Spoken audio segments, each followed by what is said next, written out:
সালামু আলাইকুম, আমি নাইম দক্ষিণ কোরিয়া থেকে সবাইকে স্বাগত জানাচ্ছি আমার ইউটিউব চ্যানেল নাইমিলিতে।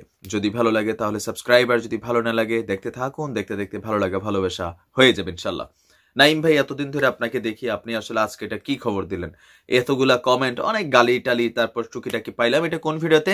যেভাবে গ্রেপ্তার হলো এসআই আকবর।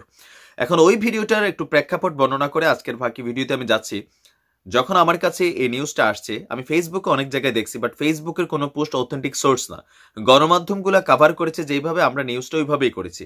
বাট পরবর্তীতে আকবর গ্রেপ্তার হওয়ার পরে ধারাবাহিকভাবে কতগুলো ভিডিও ফুটেজ যখন সামনে আসছে, তখন কিন্তু বিষয়টি স্পষ্ট হয়ে গেছে যে আসলে আপনার আকবরকে গ্রেপ্তার বা আটক কারা করেছে। আকবরকে আটক করেছে কানাইঘাট উপজেলার যে সীমান্তবর্তী আপনার পর্বত বা পাহাড় এরিয়া, সেইখানে একটা খাসিয়া উপজাতির কিছু ভাইয়েরা, তারা কিন্তু আকবরকে বেসিক্যালি গ্রেপ্তার করেছে না, আটক করেছে। আটক করে শুধু তারা ক্ষান্ত হয়নি, তারা সেইখানে একটা মিনি রিমান্ড চালিয়েছে, যে রিমান্ডের মধ্যে হালকা উত্তম মধ্যম দেওয়া হয়েছে। দেওয়ার পরে আকবরের মুখ থেকেই মূল ঘটনাগুলোকে তারা শুধুমাত্র স্বীকারোক্তি নেয়নি, ভিডিও ফুটেজ ধারণ করে সোশ্যাল মিডিয়া, টেলিভিশন মিডিয়াতে কিন্তু এই ভিডিওগুলো চলে আসছে। আর এই ভিডিওগুলো সামনে আসার পরেই আসলে মূল ঘটনাটা অন্য একটু দিকে মোড় নিতে যাচ্ছে, যে আকবর আসলে কি ভারতে পালায় নাই? তাহলে এতদিন সে কোথায় ছিল? না, আকবর কিন্তু ভারত পালিয়ে গেছে।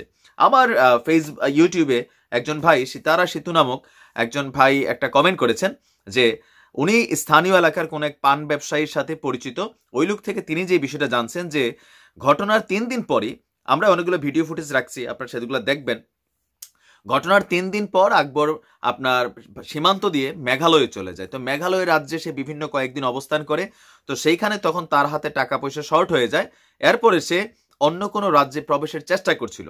আর অন্য কোনো রাজ্যে প্রবেশের মানে আপনার চেষ্টা করতে হলে তাকে কয়েকটা বর্ডার, মানে কি চেকপোস্ট অতিক্রম করতে, এবার চেকপোস্ট অতিক্রম করতে আধার কার্ড বা ধরেন প্যান কার্ড বা বাংলাদেশের ভিসার কাগজপত্র এগুলো লাগে, যেগুলো তার কাছে নাই। আর টাকা পয়সাও লাগে। তো সেই কারণে তিনি টাকা পয়সা ব্যবস্থা করার জন্য স্থানীয় খাসি উপজাতিরা যে এলাকাতে বসবাস করে, সেই এলাকাতে তিনি তার কোনো এক আত্মীয়ের সাথে যোগাযোগ করে টাকা নিতে আসছিলেন। এখন ওই টাকা নিতে আসার সময় তিনি যেখানে অপেক্ষা করছিলেন, স্থানীয় কিছু খাসিয়া সম্প্রদায়ের পোলাপাইন, যারা হয়তো ফেসবুক ইউটিউব চালায়, তারা আকবরকে চিনে। তাদের সন্দেহ হওয়ার পরে তারা যখন ছবি মিলিয়ে দেখে যে এই সেই আকবর যিনি রায়হানকে হত্যা করে এই মুহূর্তে পলাতক, এরপরে তারা ওইখানে তাকে ওই মিনি রিমান্ড শেষে স্থানীয় বিজিবিকে খবর দেয়, যেহেতু বর্ডারে আটকানো হয়েছে। বিজিবির মাধ্যমে সিলেট জেলা পুলিশের কাছে দেওয়া হয়। জেলা পুলিশ পরবর্তী সময় পিবিআই এর কাছে হস্তান্তর করেছে। এটা হচ্ছে রিয়েল সোর্স নিউজ। তো আসেন, সেই মিনি রিমান্ডে আকবর আসলে এই হত্যাকাণ্ড সম্পর্কে কি বক্তব্য দিয়েছে সেটাও দেখাবো, পাশাপাশি তার মায়ের বক্তব্য দেখাবো, পাশাপাশি আমাদের যিনি সিলেটের সম্মানিত পুলিশ সুপার আছেন ওনার বক্তব্য দেখাবো। তো প্রথমে আকবরের সেই ভিডিওটা আমি ইচ্ছে করে, আমি একা মারিনি, আমি মারিনি, ইচ্ছে করে মারিনি। তাকে রিমান্ড দিয়েছিল 5-6 জন, ওই জন্য মরে গেছে ভাই। আমি একটা ছেলে, বয়স কত হয়েছে ছেলে? 32 হবে। 32? টেকিটা জুলুম করছে? ও চিন্তাই করছিল। হ্যাঁ, চিন্তাই করছিল। চিন্তাই, এটা চিন্তায় টাকা চিন্তাই করছিল। টাকা চিনছে না, টাকা চিন্তাই করছিল। আচ্ছা, তার জান তোমরা চিনে দিচ্ছি? আমরা জানি নি, আমরা হাসপাতাল নিয়েছি, আরো পাবলিক মারছিল, আমরা হাসপাতাল নিয়ে দিয়েছি, কিন্তু ওখান থেকে সে মরে গেছে। হাসপাতাল নিয়ে আসে তুমি কিটা লাগি বাকছে? আমি বাগি আসছি, যে বলছে সাসপেনশন করছে, অ্যারেস্ট করতে পারে। তো বলছে 2 মাস পরে ঠান্ডা হয়ে যাবে, 2 মাস পরে ঠান্ডা হলে আবার গেলে এটা হ্যান্ডেল করা যাবে। আমি অন্য কোনো কারণে ভাগি নাই।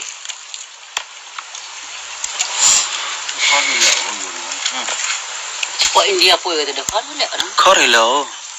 Kan baik tu itu bang mas kan fair. Ah kan tu orang pun orang barat kan teri kan duk dah sibuk itu tu nanti.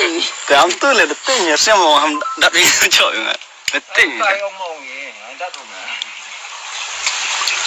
Dan am kam ka beli dah dah. Kau dah Ibrahim ah. আমরা জানি না ভাই। lagi tu bagi aja. আমার এক senior officer বলছিল, তুমি আপাতত চলে যাও, কদিন পরে আইসো, 2 মাস পরে মোটামুটি এটা ঠান্ডা হয়ে যাবে। তুমি ভাবতে পারে না। এখানে সে যে নতুন চাঞ্চল্যকর মোড় আনছে, যে তারা আসলে হত্যার উদ্দেশ্যে আপনার এই রায়হানকে এখানে নিয়ে আসে নাই। যদিও তিনি বলছেন যে রায়হান ছিনতাইকারী ছিল। পরবর্তী সময় আপনার তারা 4-5 জন এখানে মারছে, মারার পরে আপনার সে আসলে এক ধরনের মারা গেছে। বাট তাকে ইচ্ছাকৃতভাবে হত্যা করে না, এটা কিন্তু রায়হানের ভিডিও ফুটেজের মূল পয়েন্ট। সেকেন্ড পয়েন্ট হচ্ছে তিনি বলছেন যে তার কোনো এক সিনিয়র, এখন সিনিয়র বলতে হতে পারে ওনার ডিপার্টমেন্ট অথবা ওনার কোনো অন্য কোনো রিলেটেড কোনো ডিপার্টমেন্ট অথবা ওনার ব্যক্তিগত কোনো সিনিয়র ভাই অফিসার, যে কোনো কেউ হইতে পারে। তিনি কোনো সিনিয়র পুলিশ অফিসার বলেন নাই, এখানেও একটা পয়েন্ট রয়ে গেছে। তো এরকম নানান পয়েন্ট আছে, বাট তিনি যেটা বুঝাতে চাইছেন যে সিনিয়রের পরামর্শে তিনি দেশ ত্যাগ করছেন। সিনিয়র তাকে বলছেন 2 বছর পরে দেশে আসলে, 2 মাস পরে আসলে ঠিক হয়ে যাবে।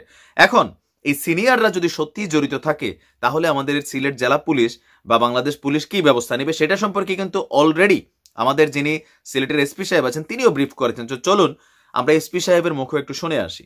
তারা ইতিমধ্যে তাকে বিভিন্নভাবে আমরা খবর পেয়েছি সহযোগিতা করেছে, তাদেরকে পর্যন্ত আইনের আওতায় নিয়ে আছে। আমি মনে করি এই জিজ্ঞাসাবাদের মাধ্যমে তাকে যদি কেউ সহযোগিতা করে থাকে সেটাও বেরিয়ে আসবে। খুব সুন্দর কথা বলেছেন। আর রায়হান হত্যাকাণ্ডে এটা কিন্তু আপনার স্বীকার করতেই হবে যে এই পর্যন্ত যতজন পুলিশ কনস্টেবল বা বাকিরা যারা এখানে এএসআই সম্ভবত একজন হাসান, এরকম যারাই রিলেটেড ছিল পুলিশ কিন্তু প্রত্যেককেই অ্যারেস্ট করেছে, এমনকি রিমান্ডে নিয়ে জিজ্ঞাসাবাদ চলছে, এখানে কাউকে ছাড় দেওয়া হয়নি। তবে এখন আকবরের বিষয়টা কি পুলিশে দেখবে নাকি আপনার পিবিআই দেখবে না র্যাব দেখতে চাচ্ছে, বিষয়টা এখানে একটু নতুন মোড় নিতে চাচ্ছে রায়হানের মা এবং তার স্ত্রীর কথায়। তো চলুন আমরা তাদের বক্তব্যটা শুনে আসলে তারা কি বলতে চায়। গ্রেফতার কিন্তু কোনো পুলিশ করে নাই, কোনো পিপিআই করে নাই, গ্রেফতারটা করেছে শুধু সাধারণ জনগণ মানুষ, এবং তাদেরকে আমি অনেক অনেক ধন্যবাদ জানাচ্ছি। আকবরকে যত তাড়াতাড়ি আনিয়া বিচারক এবং আকবরের ফাঁসি চাই। এখন এগুলা নিশ্চয়ই র্যাবের মাধ্যমে হোক, ইনভেস্টিগেশনে র্যাব যাক, পুলিশ যাক, পিবিআই যাক, সবাই আমাদের বাংলাদেশেরই কিন্তু প্রশাসনের যন্ত্রবাহিনী। সো আমি সবার উপরে আস্থা রাখতে চাই যে র্যাব যেটা করতে পারে সেটা পুলিশও করতে পারে, সেটা পিবিআইও করতে পারে যদি আসলে করতে চায়। এখন যাদেরকে দায়িত্ব দেওয়া হবে তাদের মাধ্যমে হয়তো আমরা সত্য ঘটনাটা রিমান্ড হোক বা যেইভাবে হোক, এসআই আকবর থেকে হয়তো আরো নানান তথ্য আসবে বা তিনি সিনিয়র বলতে আসলে কাদেরকে বুঝাইছেন সেটাও হয়তো এই ঘটনার মাধ্যমে জিজ্ঞাসাবাদের মাধ্যমে বের হয়ে আসবে। তবে অন্যায় অন্যায়, পাপ কখনো বাপেরে ছাড়ে না। আপনি আজকে যখন এই ধরনের ঘটনাগুলোর সাথে আমরা যখন দেখছি তখন সাধারণ মানুষের মধ্যে আতঙ্ক হচ্ছে।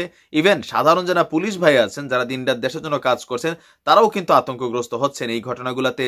ওসি প্রদীপ দাস, এসআই আকবর তারা হচ্ছে আলাদা ক্যারেক্টার, বাট এর বাইরেও বিশাল কমিউনিটির একটা পুলিশ বাহিনী আছে যারা দিনরাত আমার আপনার খেদমতে, আমার আপনার নিরাপত্তার কাজেই তারা কিন্তু তাদের পরিবার থেকে দূরে, সমাজ থেকে অনেক দূরে তারা কিন্তু আসলে আমাদের জন্য কষ্ট করছেন। সো 2-1 জনের জন্য পুরো পুলিশ কমিউনিটিকে কোনো গালি দেওয়া, কোনো বাজে মন্তব্য করা সেটাও কিন্তু শোভনীয় না। আপনি যত কথাই বলেন, বিপদে পড়লে রাত্রেবেলা আপনার বাড়িতে চোর ডাকাত হইলে, আপনি মার্ডার হইলে, কেউ একজন ধর্ষণ করলে আমাদের কিন্তু যাইতে হয় এই পুলিশের কাছে। অধিকাংশ পুলিশ কর্মকর্তাই ভালো, আমরা তাদেরকে দোয়া করি। আর যারা এরকম কালপ্রিট টাইপের আছেন তাদের ব্যাপারেও যেন এই ডিপার্টমেন্টের মধ্য থেকেই কঠিনতর একটা শাস্তির ব্যবস্থা করা হয়, যেন পুলিশ জনতার যে বন্ধুত্ব আছে সেটা যেন অটুট থাকে। আজ এই পর্যন্তই, ভালো থাকুন, সুস্থ থাকুন। আসসালামু আলাইকুম রহমতুল্লাহ।